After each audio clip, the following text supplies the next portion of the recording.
What up, folks? You are tuned into another episode of Listen in 3D. This is a special episode. We're doing music discussions, episode one. We'll be doing more of these. I'll explain more of what it's going to be in a minute. I'm your boy Justin, aka Too Tall for You Fool, It's your boy Rufus267. and together we are both Team 3D, the host of Listen in 3D, where we discuss, dissect, and debate the music and albums in the world of hip hop and other genres. Like what you're seeing, like this video, please give us a comment. Any feedback is greatly appreciated. Share this video around, and most importantly, subscribe. When you do this, subscribe, definitely click on that notification bell. That way, you know when our videos go live. So the episode we're doing today is more of like a album break episode. Well, I'm gonna try to do more of these. We did a episode. Well, I did an episode like this with Netta. It was actually the very first episode we put on this channel. If you want to check that out, I'll link it in the description. But it's just gonna be us talking, about music and just other things. And we're gonna, and through this episode, we're gonna get to know Gabe a little more. I know I've brought him on the show, and I know he wants to introduce himself a little bit more to you guys. So I'm giving him that opportunity to do so on this episode. We're gonna share some vinyls or records in our collection, and we're just gonna have a few hip hop discussions, and then we'll get into some of our top fives of our favorites, and after that, it's pretty much no holds barred of open discussion until we decide to call the episode quits. Uh, Nice. so anyway, before we get started, how you doing, Gabe? What's new? I'm doing good, man. Work is finally kind of eased up a little bit, so I'm like I got a little bit more free time now. So that's awesome. That's so awesome. Sorry about your Lakers. Oh man, until we get rid of LeBron, I mean, I can't say nothing, Yeah, man. yeah. It seems like that's the running gag I talk to most Laker fans about. Until LeBron leaves. Yeah, Yeah, they're trying to work so much around him, but he's it's even if they did win that last game. I mean, he had his MCL. I heard he wouldn't have been able to finish the series or the season for that matter. So I think he has a lot of things to really think about this coming off season. So yeah, he should retire. He's one of the greatest of this era, man. So just like if not the greatest of this era, so just retire, man. You're good. Like you did your thing. yeah. All right. So anyway, so let's get into a little more about you. I mean, you seem to. I mean, and people, if you guys go to this guy's YouTube page, YouTube and Instagram page, he does more. He has a lot more vinyls than just hip hop, in his collection. He has a whole lot of stuff. So, just and as you're explaining, I will have some questions as you go along. So, just take it from the top. Well, just how did you get into music? How did you, get into this content creation thing, unboxings, that sort of thing? I think a lot of people want to know. Just music has been something prominent in my life since like I was a kid, dude. My dad had a record player, Okay. and we lived in Germany, and that's when I really started understanding like what music was. He played a lot of like he hung out with a lot of Puerto Ricans in the army, Hmm. right? Okay. So the Puerto Ricans love salsa, Salsa. and Yeah, I they remember do. them playing Bones a lot. They were playing Bones, dominoes dominoes. all Yeah. the time. And I just like remember hearing a lot of salsa at that time, and then a lot of slow Spanish music. Hmm. Julio Iglesias was one of them. Okay. And when we got to Georgia, um, he just started buying like more funk records and commercial records, like R&B records, like Comrades and I mean the Commodores and Commodores. yeah, George Clinton and then our cousin came to live with us because he was not doing too hot over in California. So my dad, whenever someone needs to get straightened out, they send it to my dad. So I know that saying. because they all didn't have fathers, so I was the one that was blessed enough to have a father out of my Yeah. cousins and stuff. So Okay. this particular cousin came and he brought hip hop with him. Okay. So Okay. he's like my introduction to hip hop. Run DMC and the Fat Boys, Beastie Boys, but a lot of just like East Coast acts A at lot of that East time. Coast. Okay. Public Yeah, Enemy, out of curiosity, or say that again. Public Enemy? Did he introduce you to them, or No, no, no, LL Cool no, J, or any of those? No. no, no. Just like Okay. the big three The big three. Okay. were the Fat Boys. He had a Fat Boys record, As Okay. Fat as They Want to Be. Okay. Run DMC and the Beastie Boys. So those were like my kind of like introductions to it. And man, like he would just play them, and I was just like, man, this is tight. Like I want more of it. So Okay. um, he didn't end up lasting too much longer with us. I Mhm. guess he ended up bringing the trouble with him Okay. over to Georgia. So Well, that's and my dad unfortunate. was yeah, my dad did everything he could for him, but he ended up going back. So that was like the first like little taste of it, and then so dad, if you're listening, man, I'm sorry, but it was William that got me into hip hop. So Yeah. cousin Bill. Um, Okay. but yeah, and then you get moving back to then I got to California, and then I got my other three cousins Okay. in Alhambra. Oh my gosh, they like turned my world upside down. Like Easy, Mm. Compton's Most Wanted, Yeah. Doctor, like it was just NWA, um, Kid Frost. It's just Kid Frost. and then not to mention, I get to Cali, Power 106 is just known for like a lot of like R&B and New Jack Swing sound that was playing like Bell Biv Mm. DeVoe, Bobby Brown, New Edition, Ralph Tresvant, like CNC Music Factory, Mel Menace, all these acts, dude, and they were just so high up tempo, energetic songs, like with hip hop flavor. And dude, I mean, after that, I was just kid in the candy store. Okay. Like music was just infused, and when I started kind of breaking out of the genre of hip hop is when I got to middle school. I had a homie named Bobby, Mhm.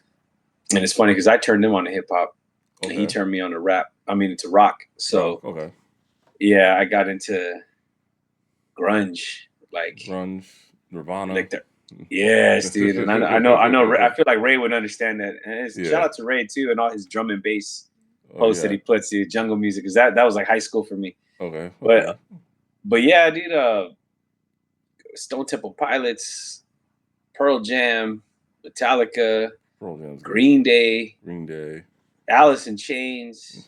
These are like great albums that he just put me on, and I remember wanting to cop like all their albums, and I did Mm. when they came out on CD. So fast forward, man, I'm just kind of like evolving into different types of musics, and hip hop is probably still my priority, my number one. Okay. But I do enjoy, and I do have like a lot of love for like a lot of other genres as well. So Yeah. yeah, man, music is it's impacting, it's powerful, and I think like if you get like a nice balance in yourself to Mm. understand that you don't replicate the art, but you just appreciate the art, Yeah. like you're good, man. It could be a nice tool and a good uplifter, and serve its purpose to. My son was just expressing to me like how he uses certain musics to inspire him for whatever sport he's about to get into, like what he needs to hear to get him amped up. So Okay. it's pretty tight. That's pretty awesome. So I do gotta ask. You said sorry to your dad a little bit ago. I mean, so I'm guessing your dad or your parents, they didn't really approve of you listening to hip hop. Nah, man, not for yeah. There's Yeah. the If obscenities and the profanities. yeah. Um. It's Yeah. Mom. Yeah. Little quick thing about me. Yeah. My mom was a little bit of the same way. She tried to keep it away from me as long as she possibly could, but I think there was just really no way around it. So, definitely I knew if I was gonna, really explore the genre, I was gonna have to go out and find it, and, just those trips for me on the YMCA van, going to the after school program, they had Power 106, Hits FM, maybe 92.3 going on in that van, whoever was driving that day. That was my first like real exposures to it. Earlier records I can remember listening to was tag teams. Whoop, that is. Yes. Salt and Pepper, Shoop. So it had to be about 93, I want to say, if because I believe that's when those records were very popular. But the thing I think that really got me into it and that crossed over, believe it or not, was the first kids network. What the? Nickelodeon. That Oh, Nickelodeon. Oh, all that. all that. Yeah, that's what really exposed me to, a lot of those acts, from TLC, yeah, the Coolio, Naughty by Nature, just to name a few of them. Yeah, yeah, Did, that's what really got me into it, and then just from there, I just started just slowly just trying hold to on, real learn quick, the real quick. music. Yeah, yeah. Did we talk about this already? Where what were they thinking when they put Ice Cube's "We Be Clubbing"? I think we did talk about it. Yeah, we could, so different kind of episode, so we could definitely talk about it more. I do remember the performance. It was actually a pretty good performance because he had all the kids What? go on the stage with him. I think it was one of the more memorable performances on all that. Shake it up, shake it up, Yeah. shake it up. I should find that YouTube video and because I'm sure it's floating on YouTube somewhere. What But were they thinking? yeah, and then Oh man, I remember they had the locks on there the too. Lox was on there. Who else was on there? The Brat. I think she used profanity, and I think No way. yeah, I I think did. She did. She yeah, did. yeah. I But I think don't know if she. she was on there twice. I think her first performance she used profanity. If you look at one of those videos, she was like, "I heard you." I don't think she was talking to the kids. I think she was talking to someone else. I could be wrong, but I mean, you just gotta. Oh my goodness. It was. I mean, if you watch reruns of the show now, I don't think they showed musical performances due to licensing. I'm guessing, Oh, okay. I'm pretty sure you can find them online, and yeah, just I think one of the meme captions was like, "All that wasn't right for this." And they had it's Ice Cube performing "We Be Clubbing" yeah, all them little kids. yeah. I think I saw something like that on IG a while back, like maybe a few months ago or something. It's I look back on it, it's what was in at the time, but maybe they could have. You think they would have went like a more pop direction, but no, they You just could went have put straight. Montel Jordan on there or something, dude. Like somebody save her, but Yeah, they someone put "We no, Be but they Clubbing." no, they had R&B acts. They were safe with those. They had Aaliyah, they had Usher was on there. Yeah, So I mean, yeah, they had its fair share of R&B, but just the hip hop acts, it was just like, it was like the youth version of Saturday Night Live, from what I yeah, remember, or in Living Color, or whatever you want to do it. yeah, So it was definitely better than that other Nickelodeon sketch comedy show they had. What was it? Roundhouse, I think it was. It was better than that. It oh, was dude, I forgot about that one. That was on Snick, right? yeah, Snick. Saturday Night Yeah, Nick, that's whatever it just was called. yeah. So was all that was also so. No, But all that was dope. I yeah, used to yeah, love that all show. that was probably one of the best Snick shows, Nickelodeon shows for yeah. But yeah, so Nickelodeon kind of got me into hip hop there. So going back to our parents approving. Yeah, my mother, my grandmother, they didn't really approve of it, and especially with them, coming from that environment where the inner city. Yeah. Yeah, it just wasn't. Yeah, my mom was trying to keep me away from that, and then it just was like, well, the music, Mm. yeah. She's a little more accepting of it now. I mean, if we ever were to take a car ride, and if I'm going to listen to hip hop, I would definitely have to put clean radio versions of the songs on there. But Thank it's goodness for that stuff, man. I'm glad that they still do that. so she can put up with it now. She respects it, but just definitely didn't really approve. I think Of, around eighth grade, they they just decided like whatever, like just yeah, we're not gonna acknowledge it, but we're not gonna like go against it. yeah, yeah. It was more We're like gonna act like it's not happening. yeah, it was more for me. It was like when I started buying more records, especially like I think I was on vacation with her one day. I went to the CD store and I picked up NWA's Greatest Hits. I think Oh that man. was the one where she was just like, I don't approve, but you're getting older. You just better yeah, just don't say that stuff around me. Just maybe not in those exact words, but that's the the vibe you got. So it's just if anything, it did teach me responsibility. Looking back on it, just be responsible with what you do, and just for the most part, I still enjoy it to this day, and I think I got that radar loud and clear. I think I was like a sophomore. No. I forgot what year I was, man. Because I was still bumping the Regulate album, even though it was like Mm, old by this point, and it was yeah. Do You See. I'm out there washing the car. Now I had to been 16 already, Uh-huh. and I was out there washing the car. In that last part where he goes, "Act the fool and back the fuck up." Act the gets talk smack. They get smacked the fuck up straight up. Like Oh yeah, yeah. that thing. My dad had like this great EQ, like whole entertainment center in Hmm. the living room. Was just like, I think I used it more than him, and Oh I play that thing so loud, like bumping out of the house, dude. And he was home. I was like, all right, let's see what happens. Kind of tested the waters. yeah. Came out fuming. Came Hey, out fuming. don't be playing those kind of obscenities and vulgarities coming loud out of the house like that. I was like, got it, Sorry. man. I'm Got it. sorry. I just wanted to see what you would do. So after that, I just played it coming out of the car Yeah. while I was washing the car. That was it, Yeah. bro. So yeah, I know for me, I mean, Walkmans, I didn't really have great luck with cassette tapes, but definitely I was able to, the few cassette tapes I had, I was able just turn it on, listen to it. But thank God for Discman later on. Yeah. I know, especially going into high school, those were really good, and burning Um, CDs. You were probably in college or the military by then, but when burning CDs got very popular, I so was in college. Yeah, yeah. yeah, I was introduced to a whole new world when you could like make your own yeah, mix CD based on downloads from Napster. When I got introduced to that going to college, I was like, yeah, well, actually, I got yeah, college. So I was like, what the hell is this, dude? This is what yeah, yeah. It you just was get any song you want. Just yeah, type it pretty in. much, and then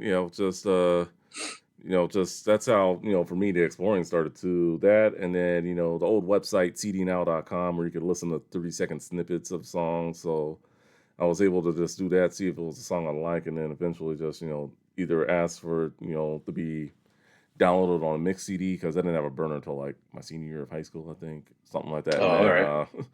or go to the record store and try looking for it there. So Well, I uh, got to give it up to cassette tapes. yeah. That's I was able to get a lot of albums because of my cousins who bought tapes at the beginning because they couldn't afford CDs. Hmm. Those two dual tapes Oh yeah, those were popping nice. in there. Man, Those were I nice. when Biggie said I let my tape rock till my tape pop, like he wasn't joking, dude. I the ribbon, like I wore tapes out. I Okay, wore them out, man. Just I could believe that. I was that cat that like played, wrote lyrics, and just you'd think I was a hip hop artist myself, studying the game, just writing and remembering the lyrics, dude. Like it Yeah. was freaking 13-year Yeah, old I me. don't, I don't think they had those lyric websites until I don't know, at least 2000. My sophomore year of high school. Possibly. Yeah, something like that. Because I just got put on Genius not too long ago, like maybe a few Genius years ago. for me, the lyric site I use is OOHLA, Mm, OHHLA, which is original hip hop lyrics archive. I think that's what A stands for. But okay, I don't think they really updated that much anymore. But like a lot of older albums, if you want to see the lyrics, those um, were tight. yeah, Yeah, I go there. And then yeah, Genius is like one of the newer ones. I've started using that recently too, usually for like newer albums because Genius. Correct me if I'm wrong. I don't know. I haven't compared to the other ones. They'll break down the lyrics sometimes in some of the stanzas, right? some of them, yeah, not all. I haven't seen Yeah, it too not much, all of but them. yeah, some of them. Okay, Yeah, yeah. So, but yeah, man, that's yeah. yeah, I think my dad watches these a couple times, mhm, so like he knows I'm talking to him. It yeah. started with William Pop, and then you could blame Eddie, Ruben, and Oscar at that point.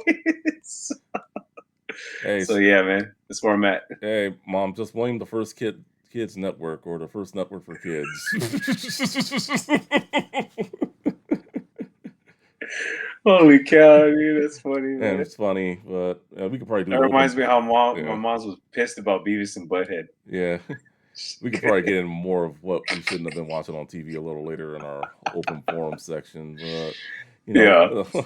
but let's move on. So, um, I do gotta ask. So you had a lot of tapes and stuff growing up. So when did that lead into collecting records? out of curiosity? And how did you start? What gave you the idea to start doing like unboxings for them?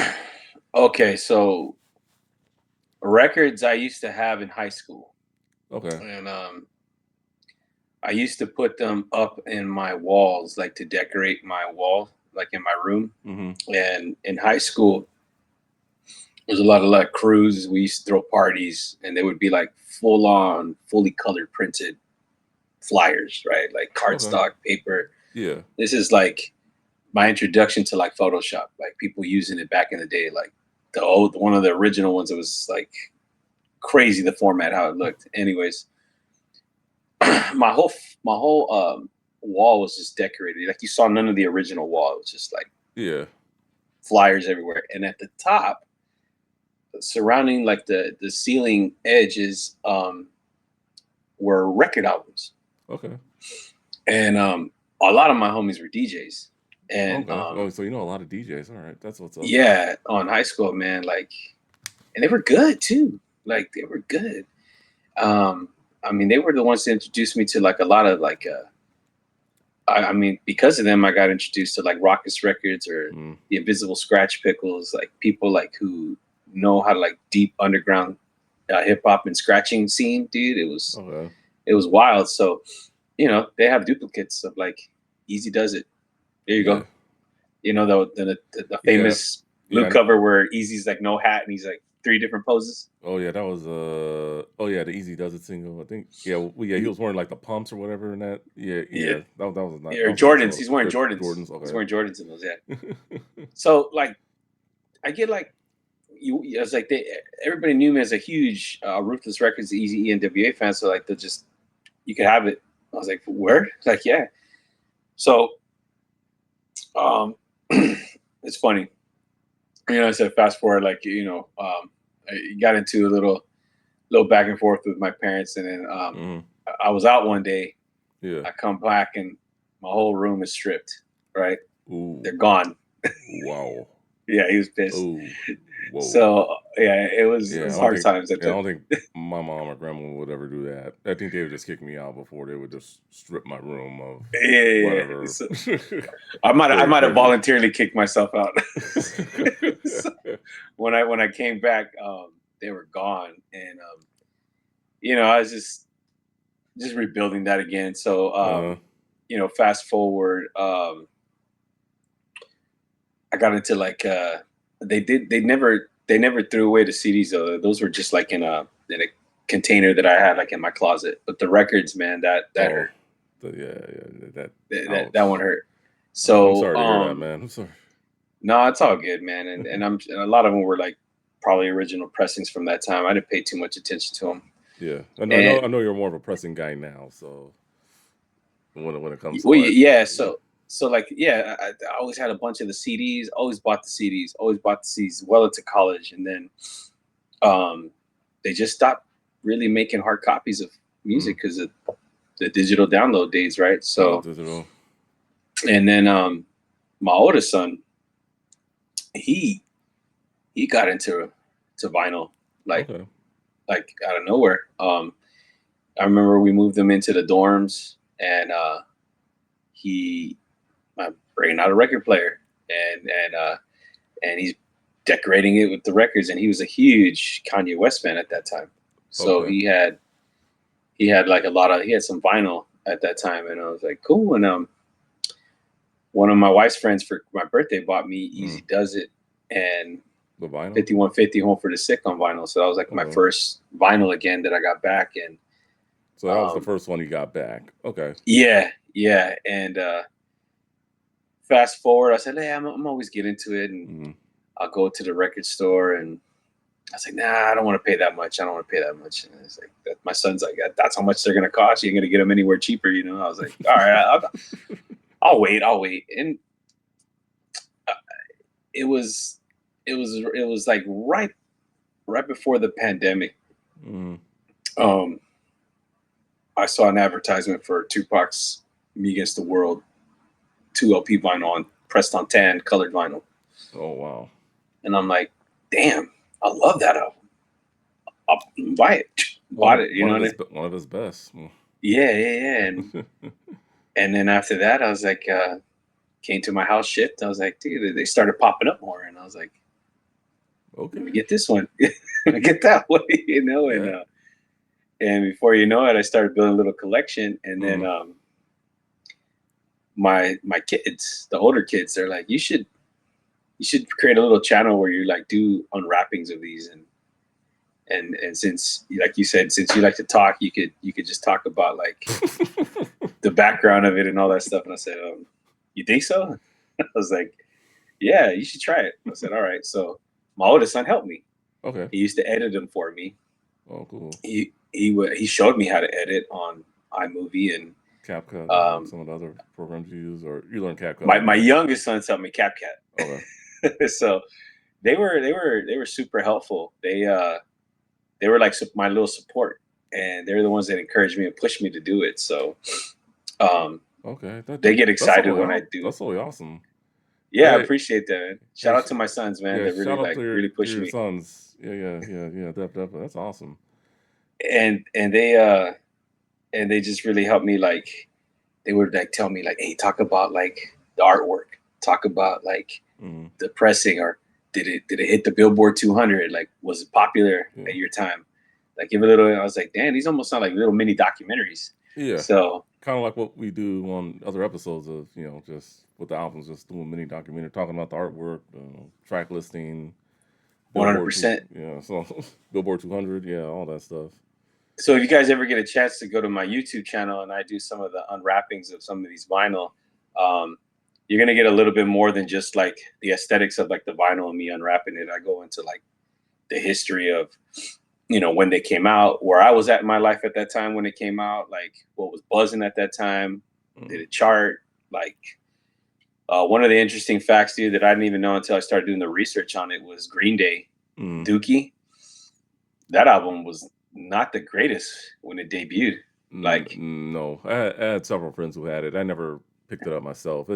I was very close to getting it when I was in Arizona, but I'd already spent enough money, and I figured it's a record I can get anytime. But eventually, I do want it. But I know when it did come out, it wasn't that's the I was greatest. wild because when my friend put me on them, they were already established. Yeah. Like, I wasn't one of those day ones that like I can say like, oh, I was there for the beginning.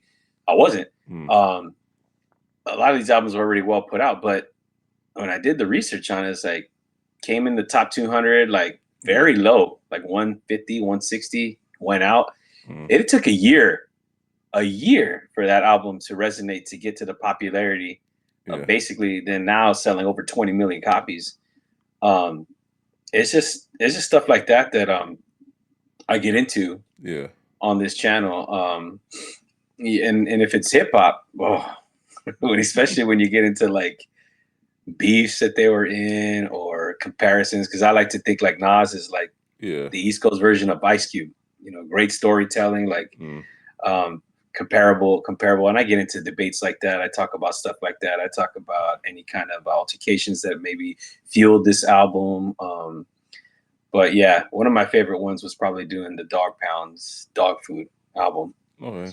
All right. because the chemistry of Dr. Dre and Daz. I mentioned that a lot, dude. Yeah. We're Those gonna two go hand in hand. Just in case you're wondering, folks, that we know it is their 30th year anniversary, and we plan on doing that soon. My goal is to get all three of us on there because That's gonna be tight. Ray really wants to do that album too. It's very very And I good. really want to do that album too, Ray.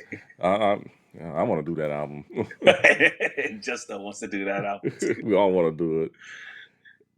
Yeah. But Yes. yeah, man, there's if you guys, I get in debt, and I wish I could pump out more, Hmm. but it's just so hard because I do a lot of editing Yeah. on there. Like, if you guys take a look at it, there's going to be a lot of clips. Mm. I try not to make it boring. It's not going to be just me talking the entire time. Like, there's funny video skit clips that come in to kind of like keep the humor going, that I take from movies. I do a lot of images that pop in that are like that support what I'm talking about, speeding up some of the parts, cutting out a lot of the areas where I'm not talking. You know what I mean? Just to keep Yeah. it going. Because I know we're in a day of age where people are just like their attention span isn't the greatest. Yeah, So you got to get their attention within. If you don't get their attention in under 30 seconds to a minute, they're just on to the next thing. So yeah, you really gotta get someone's attention, especially in this day and age. so I really try to make it fly. Yeah. I mean, I've been working on this Mob Deep, the infamous album since July, and I just never get the time. And I wanted to release it for the 30-year anniversary, and Yeah. I was looking at that video the other night, and I'm like, I'm only like 15 minutes in, dude. I still got like another 15 minutes of editing I got to do. But Well, I watch them, and even my kids tell me like, damn, they fly by pretty fast for like 30 minutes.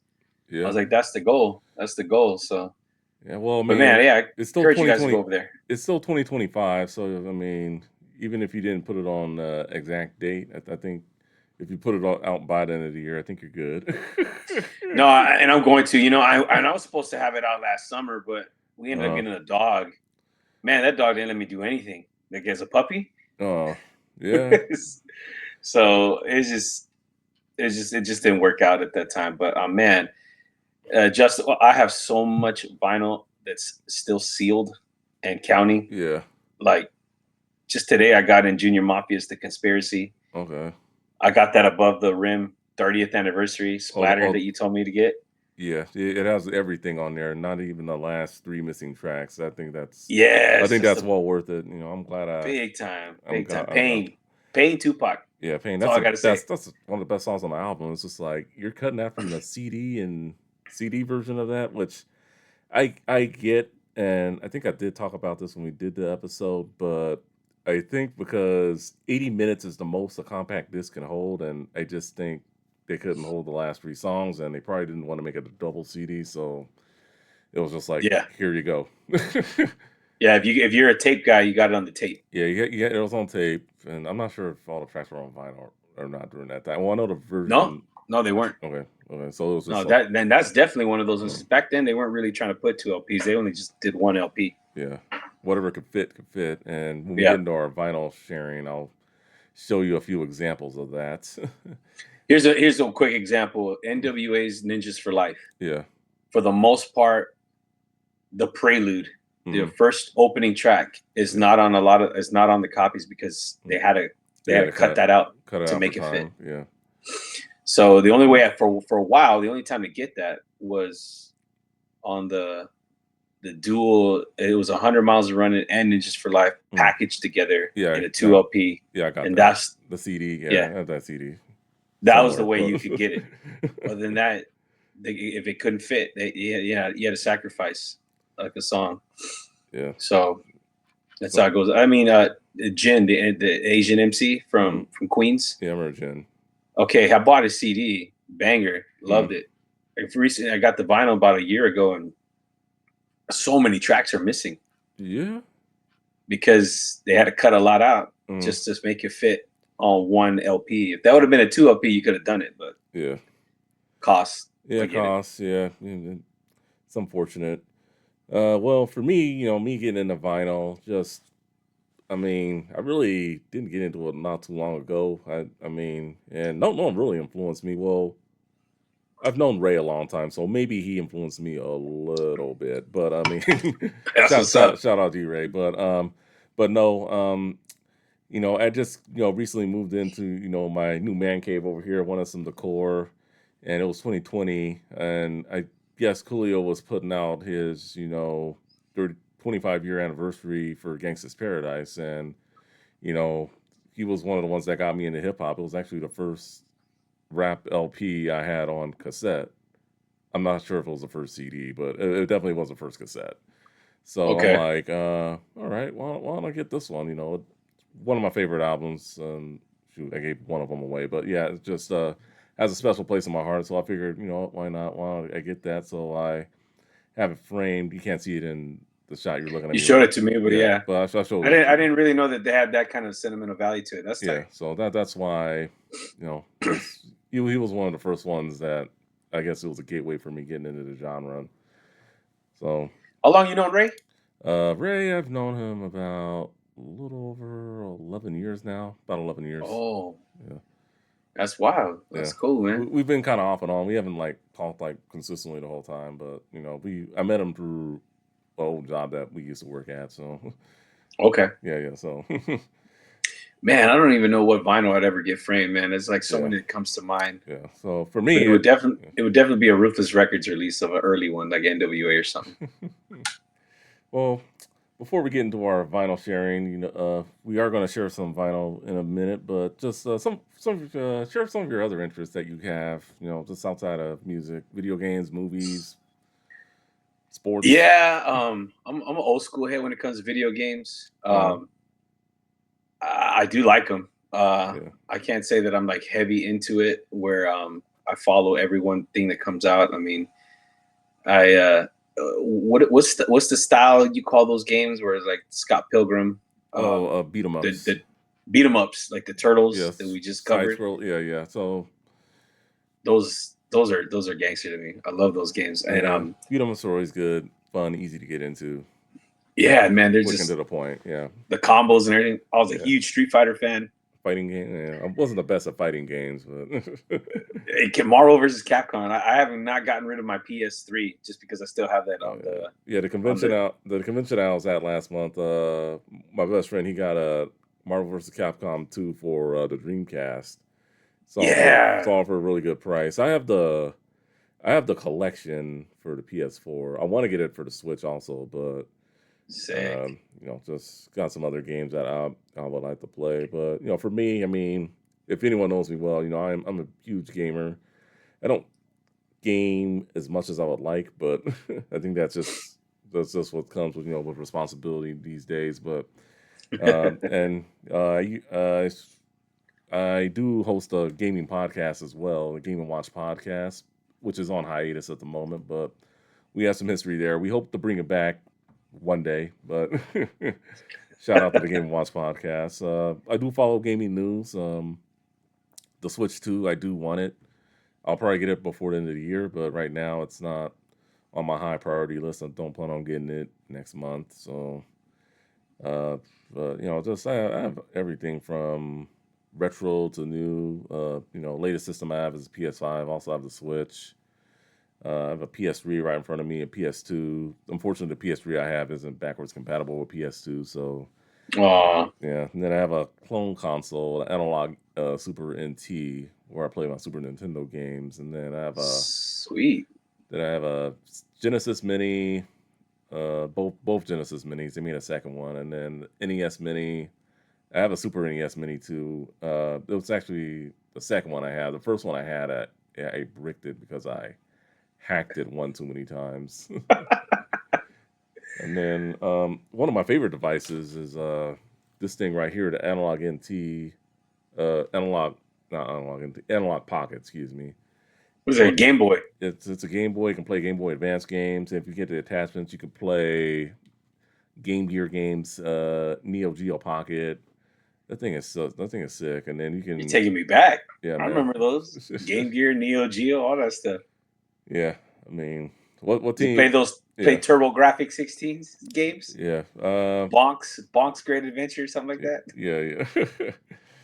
Yeah, I never didn't really know anyone who had a Neo Geo or Nah, Atari Jaguar or the 3DO. I mean, if you had those consoles, you had some. you were hardcore No, yeah, that and your parents were probably rich because. on that too. Yeah, because I mean, I didn't because even growing up, I can't think of a kid who had both the Super Nintendo and the Sega Genesis. If you had both, you were rich. No, yeah, I You didn't. either had one or the other. My cousins had the Genesis, and then my brother and I had the Super Nintendo. So I always had to go to the homie's house to play that. And yeah, you're right. They either had one or the other. you had one or the other. You did not have both. I mean, you can have both now, but yeah, back then it was either one or the other. Yeah, yeah, it's funny. I'd be like, man, I feel like playing Genesis today, so I have to go down to homie down the street. I was like, nah, Super Nintendo sounds cool. I want to play like that Mickey Mouse, whatever game it was. Yeah, So I'm gonna go next door. So, yeah. Oh, speaking of yeah, people had it. Mickey Mouse game in front of me, this Magical Quest. That's the one. That's the one Yeah. where they threw the tomatoes and all that stuff. Yeah, that's the Yeah, one, man. that was one, and then they had another good one too. What was it, Mickey Mania? That was also a really good one. I'm from the old school, man. Yeah. Mickey Mouse Capade on the Nintendo. Yeah, That game was so hard to play. It was stupid. It's like playing the Ninja Turtles swimming in the dam. That's what I'll compare it to. Yeah, don't. Yeah, I have the Cowabunga collection, and I still have no desire to play that game ever again. I got really good at the dam level. I'll give it that much, but just after the dam level, it's just like, where the hell do you go? Like, it was just confusing. That video game should not be that hard, but it's like I kind of understand developers now. They made them hard for whatever reason. So Just to watch a crappy ending.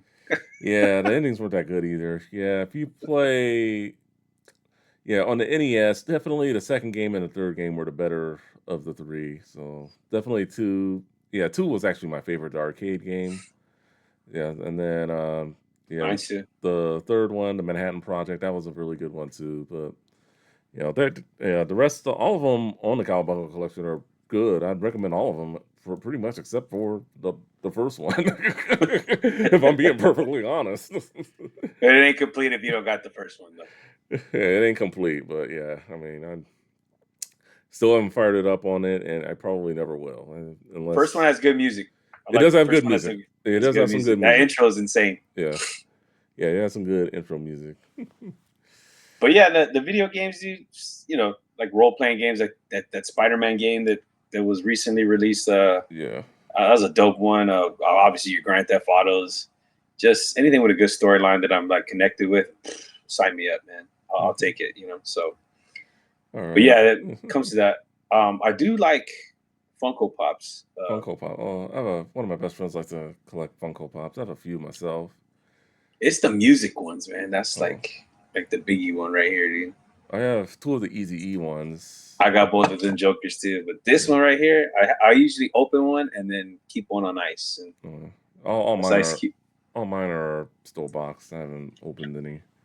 Like I said, I gotta get two because I gotta open a guy like this. Yeah. Ice Cube and the 6'4" from It Was a Good Day. Oh yeah. I gotta open those ones up, man. But yeah, I usually have one in the case and then open for me to just like look at it. You can probably see some of the ones in the background there, but I got Sonic, I got Chris Paul during his time with the Clippers, I got two of the Inspector Gadget ones, Penny from Inspector Gadget, and I got That's still wild. Sergeant Al Powell from the movie Die Hard. Did they come out with a pop for the dude that would give Inspector Gadget the mission before he blew up? Oh, Chief Quimby, I didn't see one. No. Oh man, they gotta get that fool like in a trash can with like a little piece of paper or something. They gotta do one, and then they could do a chase where he's blown up. Yeah, they could too. Yeah, that guy just had some bad luck. Yeah, he was funny. All right. Well, anyway, let's get into our vinyl. So I guess we can go one at a time. I'll let you go first. Any vinyl you want to share from your collection? Yeah, when you asked me this question, dude, I was thinking of like my favorite. I guess like I don't know, like rarity, but like I just wanted. Yeah, I wanted to put some. Yeah, I want to put some thought into it. So like the first one was like the one that kind of really ignited it was the Tupac's. One of his best. Yeah, Me Against the World. This is the 2LP10 one. Goes pretty high on the market for this particular pressing. Glad to own it. This one's just dope. It's a die cut of the Wu-Tang. All right, Wu-Tang W. When you see that Joker spinning, it's pretty tight, man. And this one's pretty up there too in pricing. This is like probably one of my favorite rock bands of all time. Shout out to my cousin Eddie who got me into them. Interpol. We went to go see them in concert this past November. This is like a solid white vinyl. It's really clean. Packaging of it is really dope. And these last couple ones, this one's such a hard come up, and it's super expensive now, but I'm glad I got it. It's the documentary. It's like a lenticular cover where it goes from red bandana. Oh, nice. To the original white background. That's sick. That is awesome. Yeah, and it's a rare one, dude. It's expensive out there, so I enjoy. I mean, I have the Vinyl Me Please one where it's like a solid red copy as well. But I do like that lenticular cover. And lastly, because we were talking about it. This one is just such an incredible pressing. The way the color looks, dude. Yeah. On my YouTube channel, I would do warn people that, because people always ask me like, "Dang, that's a nice pressing. It's like a bluish, like water splash of some sort." I was like, not all the pressings are like that. Like, you see that? Mm-hmm. Yeah.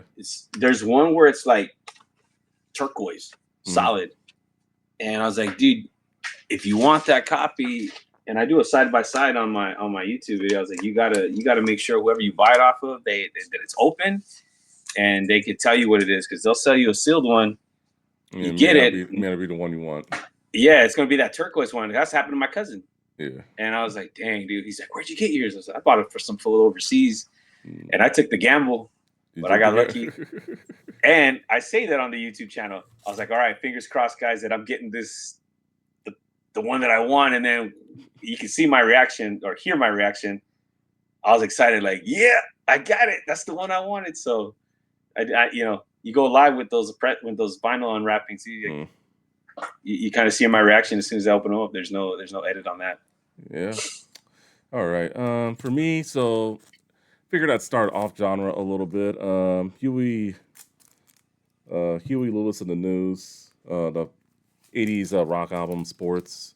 Nice. That's the song. This is it, and this was a song that well, not a song my mom played for me, but we listened to like a lot of 94.7 The Wave. If you live in Southern California, you know what that is. They played like a lot of '80s rock during that time, so that's just always a song that stuck with me. That's a smooth channel. Yeah, that's a pretty good one, especially way back then. So I had to give it up to them. If This Is It is one of my favorite tracks off there. It's I could do any kind of '80s rock for the most part. I could always groove out the '80s rock, whether it be heavy metal, easy going, just yeah. And, it's great. That's a great era of rock music. Yeah, definitely one of the best eras when it comes to rock music. Second one, I want to share the Dog Pound. I'll put it a little closer. Respect. It's a Respect single, and I have the remix. Well, it has the radio version, the LP version on the other side, the instrumental. I have another one too, but it's just the LP version and instrumental. So this has the radio version, and we've talked about this off air. I think the radio version hits so much harder than the LP version. Oh, for sure. That's just my opinion. There's no remix on there? Because the Death Row was notorious for having like remixes that never released that were so dope. No, I did not see any remix. That's all good. Yeah, it's all good. Third one I want to share is an episode we did a while back. I really like this album so much. It's one of my favorites. Ice-T's OG, Original Gangster. Original Gangster. I have it on CD too. Let me see if I could see it. You know what? I'm not seeing it right now, but yeah, but it's definitely one of the example of where not all the tracks are on the vinyl. One of my favorite tracks is Mind Over Matter and Midnight. Those are two of my favorite tracks, and neither of those are on the album. I'm not saying that it makes the album worse, but it's just... That's the ones they decided to cut, huh? Yeah, it's just some of the ones. They cut a few others also, but it's... yeah, just to make time. And hopefully, if there ever is like a reissue of it, like a double LP or something, I'm definitely picking it up. Well, they might do it because they just released his debut one as a Record Store Day this week. Okay. And so, I mean, this year, not this week, this year. So it's Power, right? I think that's They just re-released. Power. I think that's the second album actually, but yeah. Oh, is it the second? You're right. Second. Right. My fault. You're right. It's all good. And then, we've talked about this when we did this show. Well, this group, South Central Cartel. That's what's up. All Day, Every Day. It's a great G-Funk album, and it's just sad that it didn't get enough attention the year it came out, because it's just a lot of great beats on here. Some of my favorite tracks, It Don't Stop, Can I Roll With You, and singles, SCGs, and All Day, Every Day. Some great solid singles. One is for Were they a Def Jam group? Yeah, I was going to get into that. One of the things, they weren't on Def Jam for their first album, but their second album they were. And you know how Russell Simmons was trying to go out west? Yeah. I I think many people may think Warren G was the first West Coast act he got, but it was actually these guys. They dropped before Warren G.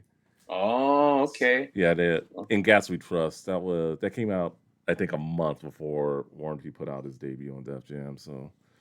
Okay. So I think they don't get that credit enough either. But so yeah. Dude, there were so many after we did that episode, man. I was tripping out on a many West Coast art like Richie Rich. I didn't even know that he was a Def Jam artist. Yeah. Around that, like there's more than what you think. So yeah, dude. I was when we do these episodes, like, and I started looking at researching them more. I was like, and I remember that song, dude. G's Get to Go to Heaven. I did not know that was a Def Jam release. So that's a good song. Or J.O. Felony. I didn't remember. I didn't recall J.O. Felony being a Def Jam artist either. Yeah, J.O. Felony. Yeah, he was definitely on that soundtrack. And then, last but not least, one of my guilty pleasures in hip hop, Coolio. I got his greatest hits. You got the greatest hits. That's right. You were on the fence for that one.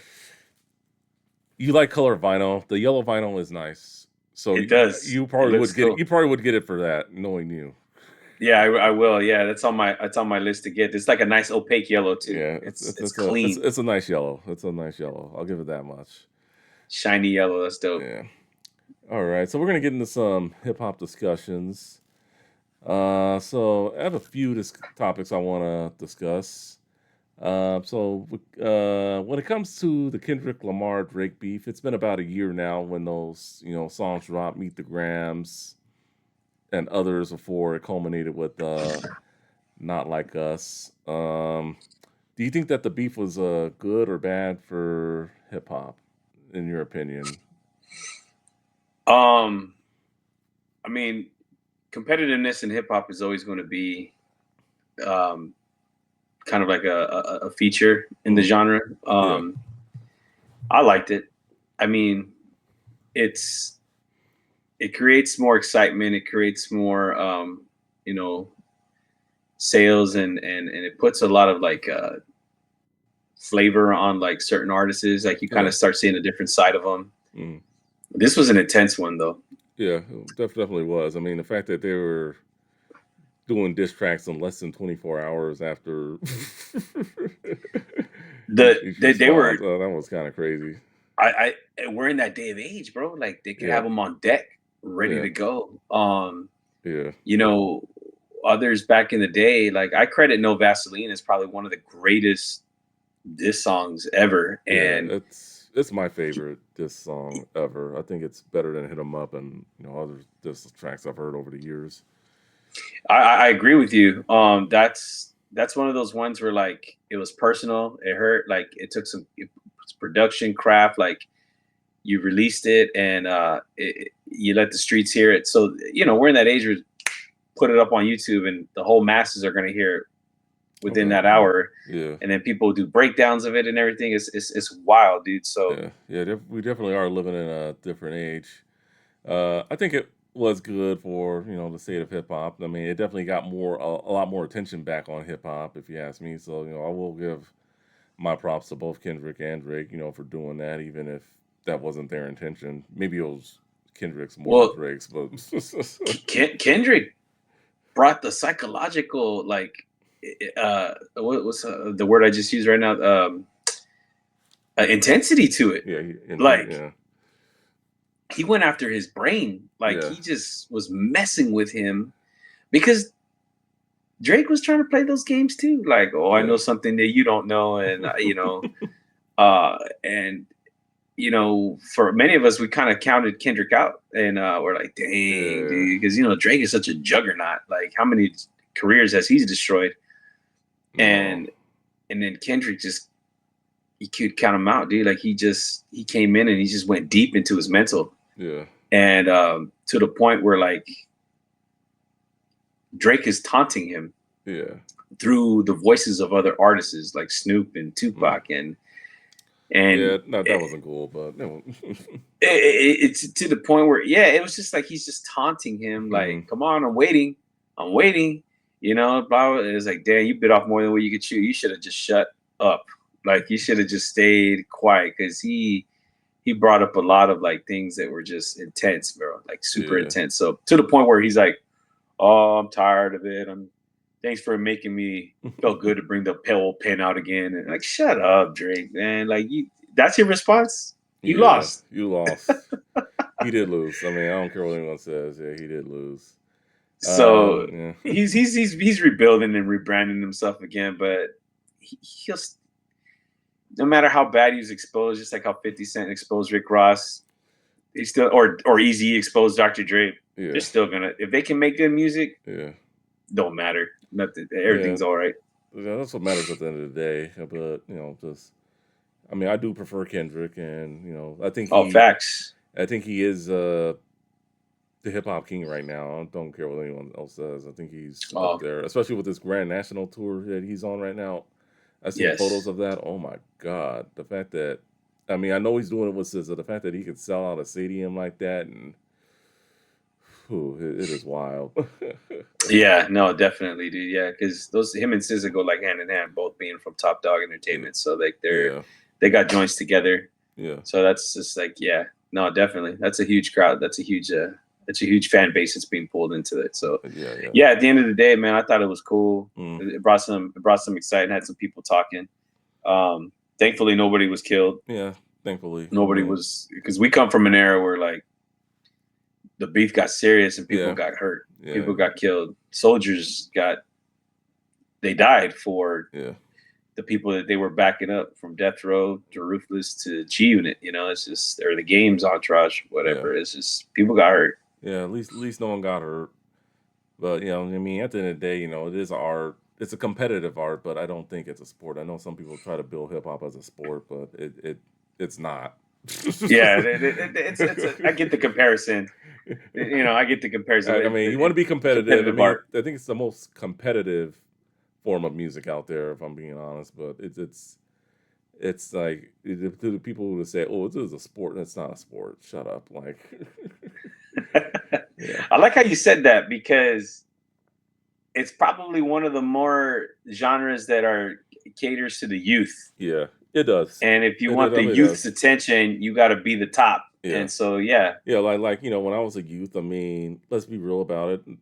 I mean, no one was bumping Run DMC like that anymore. I mean, you had to go like find their old records, but I mean, they weren't like in the mid '90s. I mean, let's face it, no one was sporting like the Adidas suits and hats that they used to sport. So it's like, I mean, that's just one example that I'm using. no, So that's a great yeah, example so because, yeah, not many people wearing the bucket hats and the all yeah, track Adidas hats. yeah, Yeah, yeah. everybody's wearing the So big oversized t shirt, yeah, it's sagging just their pants and wearing J's, yeah. so or jerseys, NBA jerseys. Hmm. So, no, you're right. And now the culture is everybody makes fun of the skinny jean era, whatever like that. So, Yeah, yeah, no, it definitely influences the culture. So, yeah, no, I got you. yeah, yeah. So So yeah, I agree with you. It's one of those ones where it gets competitive yeah, it can. because I think it targets towards a youth that keeps them number one. So I as hip hop matures, Mm,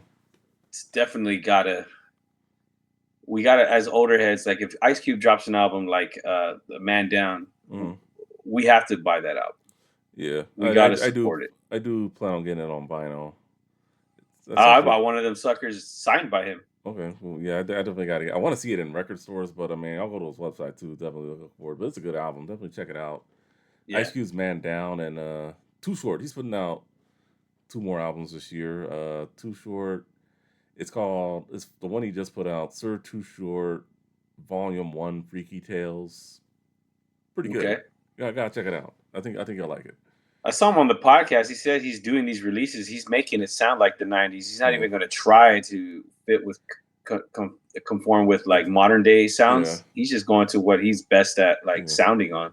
Yeah, I think it's more of a most of the tracks I think was more like a late '90s, early 2000s sound. A few of the tracks you could probably get away like in '92, '93, depending upon how whichever Okay. way you want to look at it. But I think you'll like it. Yeah, definitely check it out. Okay, that's what's up, man. No, I was looking forward to that one. I just gotta get in where you fit in the mail. So Oh yeah, yeah, you'll love that one. All right. So one more hip hop discussion. Do you agree with Special Ed's comments about NWA? And I guess to add what he said about Wu Tang Clan. Wu Tang being for the kids and NWA bringing the age of destruction. And then he said this on Drink Champs, and then he doubled down when Vlad interviewed him. Saying just it was his opinion. I know he did have a discussion with Q about it, but what do you make of his thoughts on what he said, particularly about NWA? And I know you love NWA too, so I know it's kind of It's hard because I get it where he's coming from, but at the same time, you can't blame him because, all yeah, right, number one, our youth. Let me ask you this question: do you think youth is influenced by music? yeah, I think so. So that's what he's kind of pointing at, Mm, where like a lot of hip hop at that time was uplifting to the culture in the sense of like bringing a word like African Bambata, yeah, or just like more so of like skills, braggadocious, representing like your borough. mm, Um, on your way out, like coming out of it, but like on a positive tip of glorifying like your achievements, yeah, right? Well, not to say that they didn't go through like a hard lifestyle, but mm, you got guys on the West that are like, that's not what's going on over here. yeah. That's Like, yeah. I totally get it, and I think if special ed, grew up on the West Coast or understood the West Coast culture maybe a little better, I think he would probably maybe understand it a little more. And I think there are some people out there like that who just still to this day just did not understand what was going on the West Coast. I mean, I think people that don't live in California look at California as, you got the sunny beaches, the weather's always great. That's not particularly like that. So, well, I think that the crack pandemic hit mm, everywhere, yeah, that both was, east, yeah, east that and was hard. west. Yeah, that was hard. So the the the I would say like the lifestyle back in the east was just Mm, a little bit more underground in a yeah, sense where record labels aren't going to take a chance on somebody glorifying or speaking on. I mean, like Schoolie D, yeah, probably the guy that was considered to be the first guy to bring gangster rap to a record label, but yeah, you never heard of him really until later. But guys like Special Ed got played all the time. yeah. They had videos. Yeah, So from a what I record heard, no company, one's playing Schoolie D like that. yeah, right at that time. So a record player, they're gonna put their money behind some guy that they feel is gonna sell, right? Yeah, Run that makes sense. DMC, Yeah, yeah, they sold. They were able to create LL Cool J, early LL Cool J. He yeah, wasn't really doing anything aggressive in a sense for like selling rocks, shooting mm, up people. yeah, So you the guys on the West, they just King T was probably like one of the first ones, and even then he wasn't that rugged yeah. with the lyrics when he was signed to a major. But they're I just Ice not getting T. I mean, I know he was Warner Brothers. I know he Act the was. Fool, yeah. Yeah, So enter NWA, it's like nobody wants to deal with them, and um, they're like, this is what we do. Like yeah, this is the kind of crap that we go around. And I know Ice Cube was a very good person of like taking yeah, what he was around and like Biggie making himself to be that person. So yeah, they kind of just hip hop has to be the next wave, right? The next new thing. yeah. I, I get why they can't young kids, 18, 19, 22. They just came up with what they knew. Yeah, I think. Well, I think for Wu Tang, I mean, I know the years weren't that far apart, but they dropped what 5 years later after NWA, late '93. So it's Hmm. yeah, it's like 5, 6 years later. So I think from 1987 to '93, I think the dynamic had changed a little bit. I think it'd be a little more of a fair comparison if they had dropped at the same time.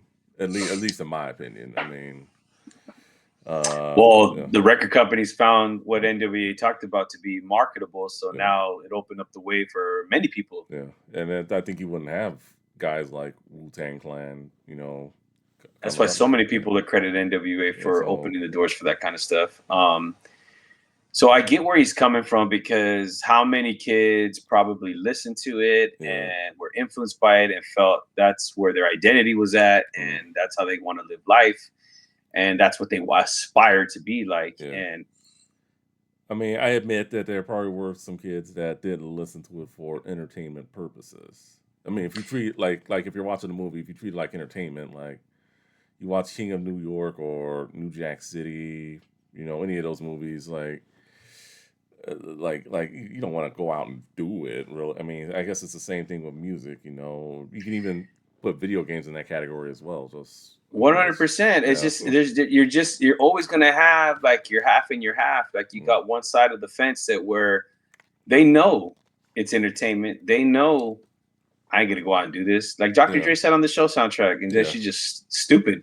yeah. You know, It's all like entertainment at the end of the day. So yeah. So is what they provide. But then there are people that aren't really established with an identity yet. They're not very rooted in anything. So when they mhm, see this and it looks like this is what gets me the hoes, this is what gets me money, this is what gets me clout, respect. I want to be that. They find themselves going in about 50%, but they can't handle the rest of it. And then yeah, like they got like a lot of problems that they bring to themselves, or situations where they put themselves into like prove, and mhm, it just sucks, man. But that's lack of guidance. That's yeah, not having somebody to teach you. I love that song "Parental Discretion Advised" on mm, Big Pun's debut album. What a Busta Rhymes says, he goes, yeah, "Do your duty as at home as parents, yeah. or else we'll put your kids to sleep." Or Like you could be like Charles Barkley back in the day. I'm not a role model. Parents should be role models. I do think it does come back to the parent when it comes to that sort of thing. So it's it does, man. I mean, yeah, I'm not gonna. I mean, my son loves gangster rap, and okay, like he's doing pretty well. But I mean, it takes a lot of communication with him yeah, to educate them on like, let's talk about it, right? yeah. Definitely talk to your kids' Yeah. parents. Yeah, definitely. So, but it takes somebody to know the music, man. It's unfortunate like we didn't have parents who knew the music that would Yeah, like talk to us about it. So like we're learning from the music and from the yeah. Learn the from. music, know what you're talking about, and it's just like yeah, just you don't So want here's to do do what here's an example of a young Ruthless 267, right? So yeah, like we did NWA make me want to go out and slang rocks and like start busting people in the jaw just because I don't like them. yeah, Like no, no, but they did come in clutch for a lot of times where I needed some kind of like energy or like confidence in mm, aggressiveness and like some kind of competitive situation that I was going to be in, right? So yeah. weightlifting, for example. Okay. But on the flip side, you gotta joint like I Know What Girls Like Mm, by Jay-Z, Lil Kim, and Puffy. yeah. And now this is a song that's making me kind of become uh what is the word, misogynistic. Like I'm just like now looking at women as objects Yeah. versus people. So like I wish somebody would have educated me at that time, I probably wouldn't have been such like an arrogant person, Yeah. or womanizer, so to speak, or something, whatever you want to do it at that, whatever you want to call. But it's hip hop's not the only music that does that either. Yeah. So It's hip there's hop other definitely. I Yeah, can there's I other can name you genres. a bunch of songs where they do that stuff. So um, I think they're blamed for it the it's most, but it's not the only one place where you see one that hundred happening. percent. Yeah. Well, it's the ones that get pushed in your Yeah. face a lot, man. So Mm, they're the only ones that really have like videos where they're like some of the girls are like half naked just dancing on the yeah. stage and stuff like that. So to bring it back full circle, I can't be mad at what he said because Yeah. he almost sounds like a hater where it like took money out of his pocket, but Yeah. I get it. but Yeah, from a money standpoint, maybe it probably did. because he was no longer It probably popular. did. Yeah, because he was he had his joint, and then they came around, and it was just like special ed. Oh, that guy. Yeah, when you hear the beat to that song, I get it, but I mean, He had it. yeah. Go ahead, go Oh ahead, yeah, go I was ahead. just gonna say it's his opinion. I mean, I can't be mad at him for that. Well, when he doubled down on the Vlad one, not Yeah, doubled down, but he retracted, right? yeah, A little bit. a little That's bit. because he had a talk with Q. Q was like, look, that's what we knew. Yeah, Like, you can't get mad at us for speaking on something that wasn't us. yeah, That's why they made Express Yourself. They were talking about people who were acting yeah. like they're positive and they do all this shit, but behind scenes Hmm. they're shady and crooked. Like, they're doing drugs or they're sniffing lines of cocaine or they're looking for the dope man. Yeah. So like they're not who they say they are. Like, they're just faking it. So Hmm. be who you are. So he said, like, I remember that one with Vlad down. Yeah. He kind of toned it back a little bit because he had to have that conversation with Ice Cube and Cube kind of like defending where they came from at that time. And so, you Yeah. know, I mean, and like you said, also they were throwing around the N word, all that stuff they were doing like in the '70s before NWA came oh, around. Yeah. 100%. So Yeah. it's not like it was something new in the late '80s that came. No, no, absolutely not. So Yeah, definitely. Definitely. So it's just, if this is all mhm. how do you expect somebody to finesse or create something that they don't know and package it and sell it to you? Like, they're just going to Yeah, go with what they know. yeah, So, what I do, and we've talked about this before, I like how as they matured, especially Ice Cube and even Eazy did it towards the end of his career, was mm, gave you songs that gave you. No, I'll even say that even NWA did it when they did the clean versions. yeah, They gave you they gave you the both sides of the coin. yeah. They didn't just say that this is it and we live great. Like, nah, No, it no. comes with a price. Yeah. Like Cube, My Summer Vacation Mm, goes through the whole story. He ends up in jail. yeah, So I definitely appreciate that about hip hop back in those days. They gave you the raw, yeah. both good and bad. So Yeah, they definitely did give you the good as well, not just the bad. I think the bad got more attention, but they definitely did give you some good. So, yeah, dead or in jail, and that was yeah, a lot of the things that those guys really emphasized. So yeah. I'll give them that. I can't take that away from them. Oh, hell no. All right, so we're almost done here. So let's get into your favorites. I know you have a hard time putting together these lists, but let's start with the top five. So your top five MCs, and this can also be from a group. Like if you liked Run from Run DMC, for example, if he's one of your favorite Like MC. individual artists. Yeah, yeah. So yeah, not I just put an some I put some thought into this one, man, and okay, it was hard, but here we go. okay. You're gonna get Ice Cube, Ice very Cube. underrated individual who does Mm, not get the flowers and the attention that he should get. That okay. guy is incredibly underrated Yeah, when it yeah, comes to like your top fives, right? yeah. Um, Definitely going to go with Eminem. Eminem. Okay. Eminem is just. He's a great lyricist. That definitely one of the best to ever do it. I get a clean shave, bathe, go to a rave, die from an overdose, and dig myself up out of a grave. My finger won't go down. How do I wave? And this is how I'm supposed to teach kids how to behave. Like, come on, bro. Um, Talk about being a great influence. Talk about that's right, dude. It's like, well, don't blame me when little Eric jumps off of the Eiffel Tower in Paris. Apparently, you ain't parents. Like, damn, bro, he's tight. So, um, then we got. I'm gonna go with DMX. DMX, Dark Man X, X. Yes. man, this dude's swagger and just his voice is just, man, He had five number ones. No one's ever been able to match that.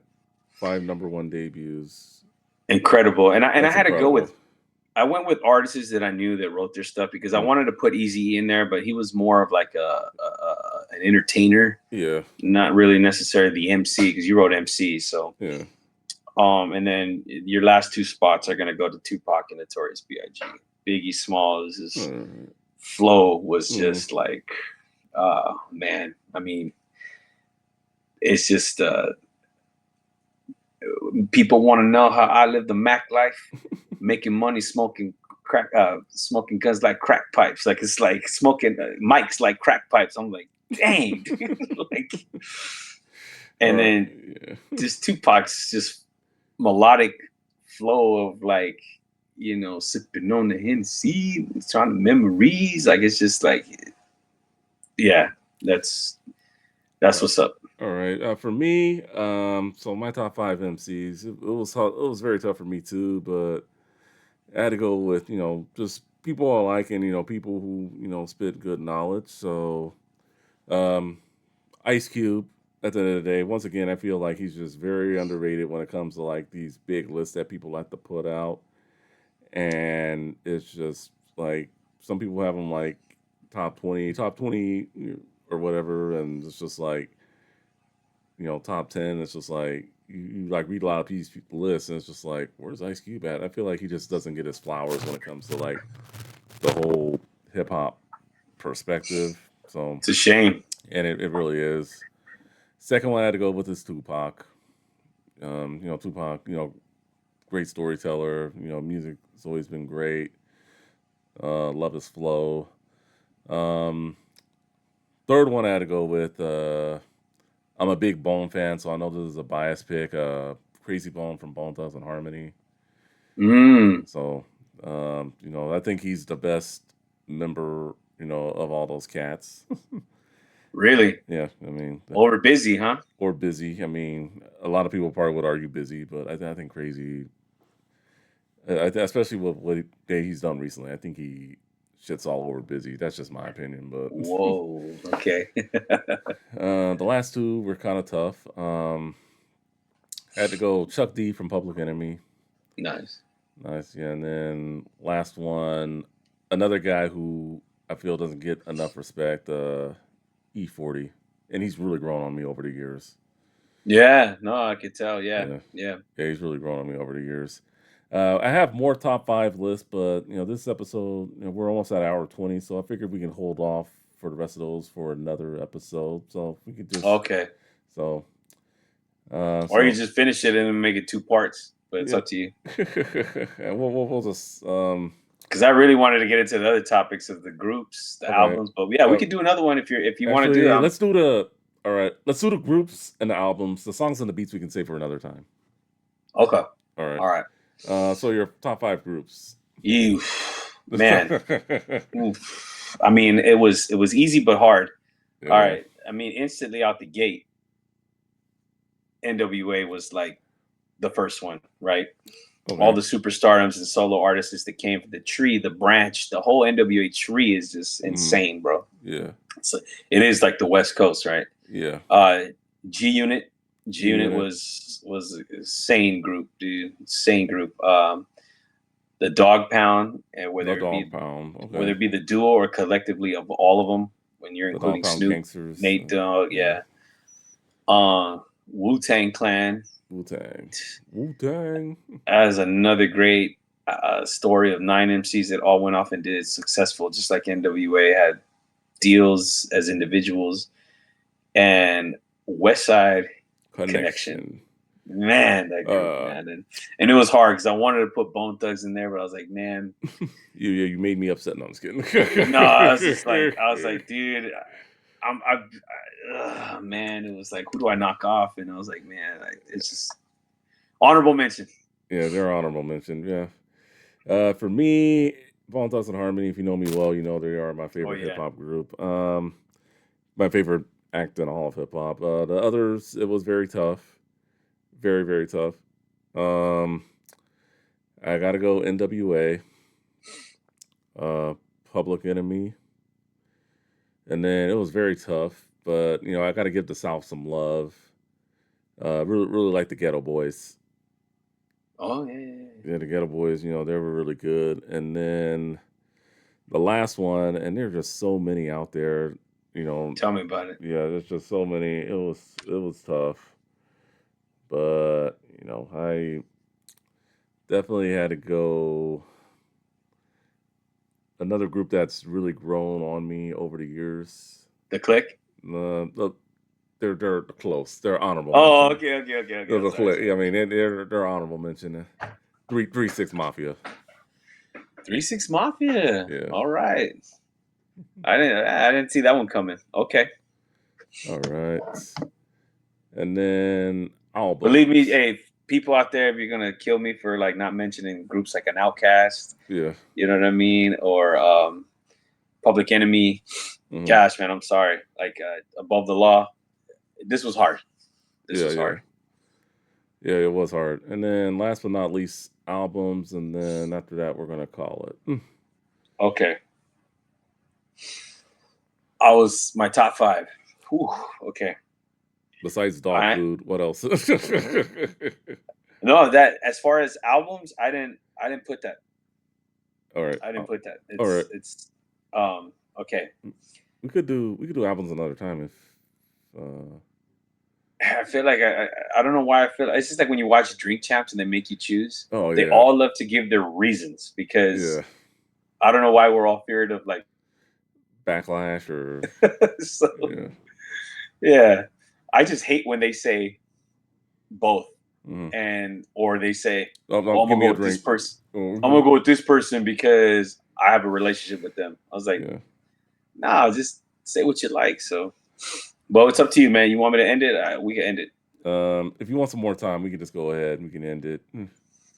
Yeah. Because oh man, I Yeah. think some people are not gonna possibly like whatever, but some people will understand as well too. I had the records here ready on deck, due to shows too. So All right, for sure, for sure. All right then. Well, so you want to call it? You just want more time to think? All yeah, right, definitely. Yeah, all because right I then. definitely cannot just say the Yeah, top five and not give a reason why. okay. And I'll have some reasoning behind mine too. I had mine ready, but yeah, I'll give you some time with that. With that being said, hopefully you guys enjoyed our music discussions, episode number one. I also do plan on doing this with Ray. So Ray, if you're watching, don't think I'm leaving you out of the water here. Had a great time discussing music and other things with you as well. So for Gabe Ruthless 267, I'm Justin Too Tall for Youthful. Thank you for watching. Thank you for listening, and we'll have an album for y'all next time. Later. Later, go check out their YouTube page, Ruthless267. Yeah, definitely check his stuff out. And then one thing I did want to say earlier before I sign off, he makes very detailed reviews, and when it comes to his unboxing his videos. So definitely check him out. You won't be disappointed. He puts a lot of effort into them. So Appreciate that. yeah. So, Appreciate it. all right, check him out, y'all. Later.